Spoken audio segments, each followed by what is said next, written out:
Drake Maye walking in here right now as we get ready to sit down and talk with him. This has been an interesting season so far in general, I think, for this team. With a lot of questions in various aspects and various things. But one thing that everybody agrees on, including us and national people and everything else, is that you, Drake, may have been a bright spot on this offense and someone that, if you're a Patriots fan, everybody should be very excited about as Drake Maye joins us right now. Are you hearing all of the, I don't even want to call it criticism because it's not criticism. Are you hearing all this love that you're getting? Like, is this something you're aware of? Because everybody, Gronkowski, Mark Sanchez on the broadcast, everyone who talks about you is just glowing terms these days. Is that must be nice, right?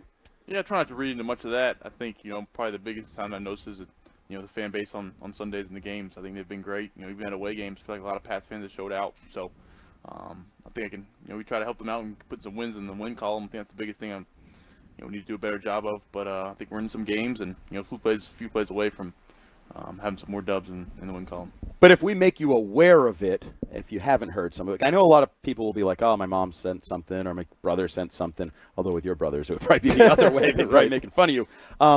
Does that type of positive reinforcement, does it drive you to be better? Like, how do you take positive reinforcement? I appreciate it. I think it's, especially some of the, the media guys, or you said Gronk said something like, next time I see Gronk or hopefully meet him, sometime, just, thank him and appreciate it. I think, more of a, don't take too high when, you feel like you're playing well, and don't get too low when things aren't going your way. So, it's kind of a tough battle because, I do feel like I'm, making some plays and we're moving the ball offensively, but I don't think it's turning into wins. So I think we need to figure that part out. But at the same time, I think we got those guys in that room, a lot of different guys making plays, and I think we're just, fluke plays away, and it's a bummer really to, how the, really the end of the game has ended up, because I feel like, a chance with the ball in my hands, that's what I want, and I want the ball to be in my hands with a chance to win it, and just gotta come up on the right side of it. All right, don't worry, we'll get to the end of the game. But first, Drake Maye is brought to you by Northeast Men's Health, experts in treating men's sexual health with 5 New England offices, or at northeastmenshealth.com, and by Cardi's Furniture and Mattresses. Get next-day delivery with removal and disposal at Cardi's Furniture and Mattresses. All right, you brought it up, so I feel like it's fair game now, of course, to talk about.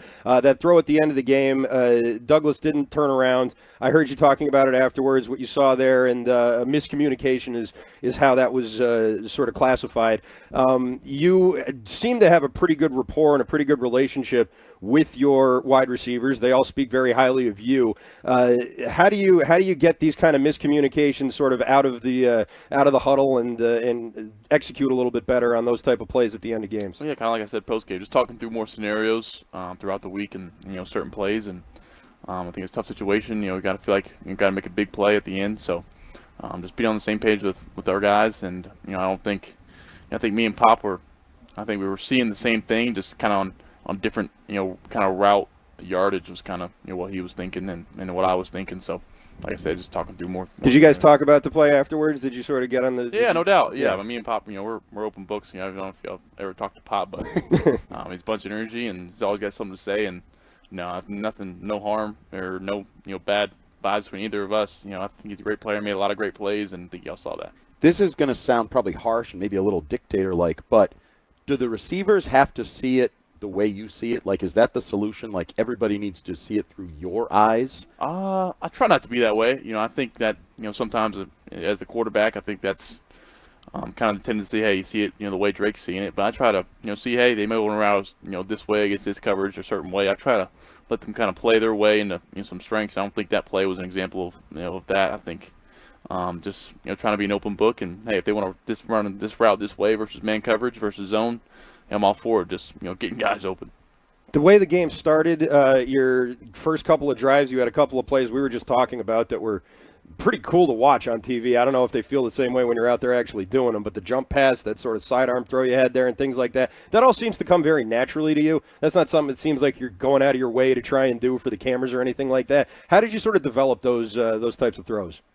I think just playing different sports growing up. I played baseball and played a lot of different sports growing up, so just different arm angles and trying different stuff out, and having older brothers that did some cool things in sports that I saw. Hey, let me try that, or hey, let me playing shortstop, flick it to second base for a double play or something like that. So just playing different sports growing up and just playing ball out there. Early on, you were very accurate, and it seemed like every throw was kind of right where the receiver needed it.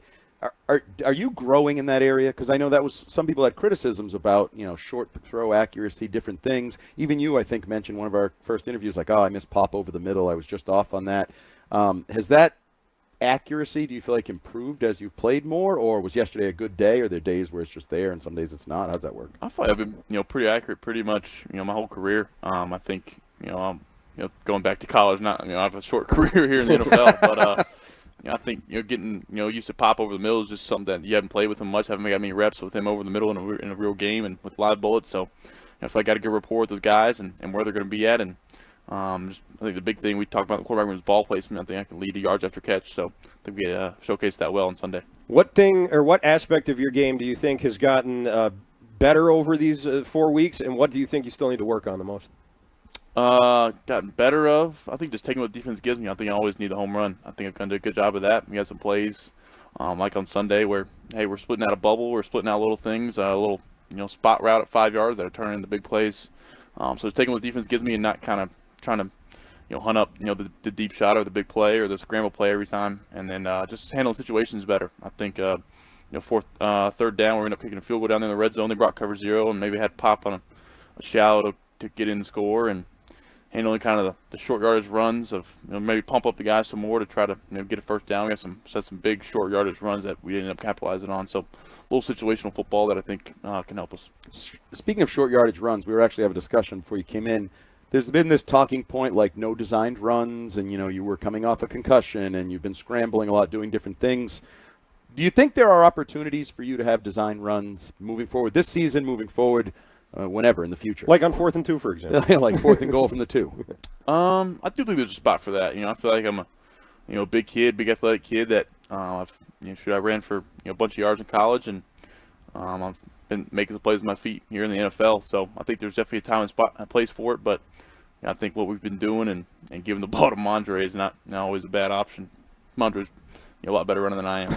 All right. Well, you probably heard about this over the course of the week. It was a big story that the team owners had been calling around looking for assistance, maybe some help on bringing you along in sort of your development from maybe outside the organization. Is that something that you took to heart? Is that something you think is necessary? And how do you feel the team has been sort of developing you so far early on? It's obviously early in your career, as you mentioned, but how do you sort of see that going so far, and would you welcome outside help? Yeah, I haven't heard really much about that, and quite honestly, I haven't even heard of any of that. I think the guys in the room and AVP and TC are doing a great job. I feel like I'm prepared. I feel like I'm playing on time and making plays. I think there's little situational things that just come with getting the experience and being a 22-year-old rookie in the NFL. So I think what we got in that offense and those players in there, I think we're making plays, and I don't really think you're not too much to say about that.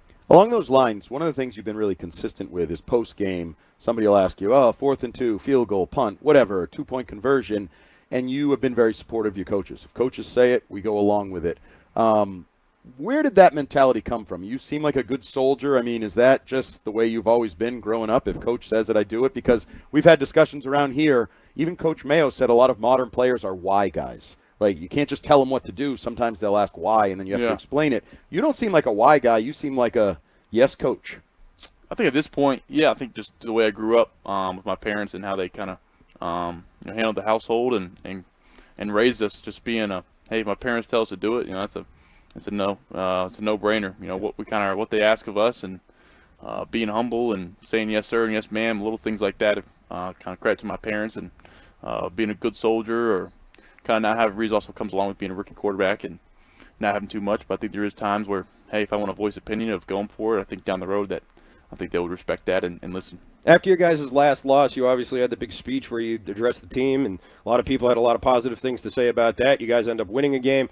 Is this the type of game that we just saw on Sunday that prompts another speech from you? Is that something you're going to be doing for the rest of the year? How's that? How do you sort of square that up as a leader on the team? Yeah, I don't think you've got to kind of pick the dates and pick them ahead of time. Think of it, if it's something needed to be said, then you say it. So I don't think it's something where, hey, I need to do something next, this Wednesday or Thursday. I think it's just something that kind of comes to mind and is based off how we practice. Not to bring up another painful play, but we should probably ask about the fumble. Looked like you were kind of ready to throw and then kind of brought it back down, and then they ran a game up front. They were able to get there. What were you seeing the opportunity to get rid of the ball as opposed to not get rid of it? Just talk us through what happened there.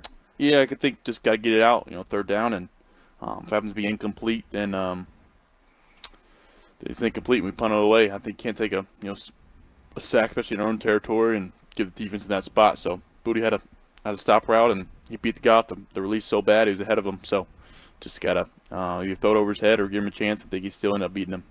Got the Miami Dolphins coming up here. It's a team that you guys have seen already. Not a game that you played in, but after seeing them and sort of seeing what they do from the sideline, is that useful for you? I mean, it's the second time seeing them. It's a division game.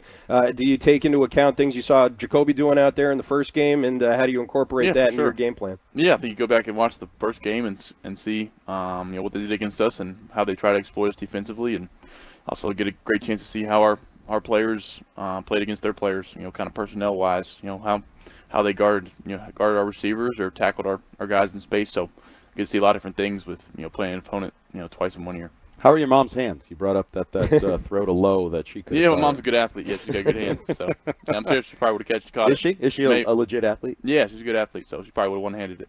All right, the quarterback question of the week brought to you by Northeast Men's Health, the experts in treating men's sexual health with 5 New England offices or at northeastmenshealth.com. This one comes to us from Doug in Alston, who asked, Drake, who was your favorite quarterback to watch growing up?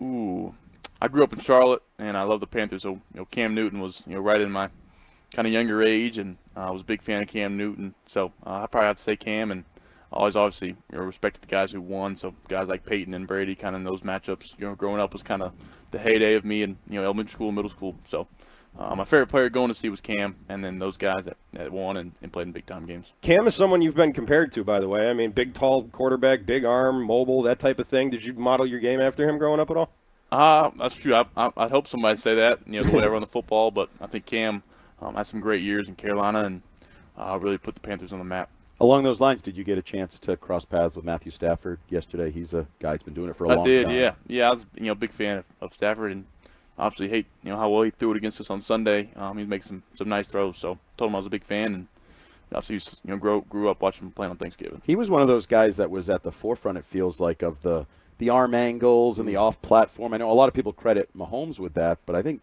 Stafford was doing that for a long time, too. Yeah, I think he's probably doing it before, Stafford, and doing the no-looks and some of that. So, special talent. It's fun to watch, him on the sideline, sadly, but I think just watching him on Sundays in general is pretty cool. Any of your coaches ever give you a hard time over those? I know Mahomes is he said Andy Reid actually pushes him to test stuff, try stuff, underhand, whatever, behind the back. Have you had any bad experiences with no look or arm angles where any of your coaches were like, yeah, don't do that again? Knock on wood, not really. So. Sorry, I didn't mean to jinx you. Yeah, we'll see. But early in the definitely season, think there's some different stuff in my bag that hasn't been shown yet. Oh, I like the teaser. All right, I like that too. Left-handed, behind the back, anything that crazy? We'll see. I don't know. But we'll see. It just happens. So if you do throw a behind-the-back touchdown pass, can you say, hey, that was for you guys on WEEI Afternoons? WEEI, that's for you. We'd appreciate that. All right, that's Drake Maye, quarterback of the Patriots. Thanks so much for the time. We appreciate it. Yes, sir. Thank you, guys. All right, there goes Drake Maye, who, according to just about everybody, had his best game of the season so far on Sunday in a loss. The Rams 28-22 winners over the Patriots. Maye 30 of 40 for 282 yards, 2 touchdowns, a pick, and a QB rating of 100.2.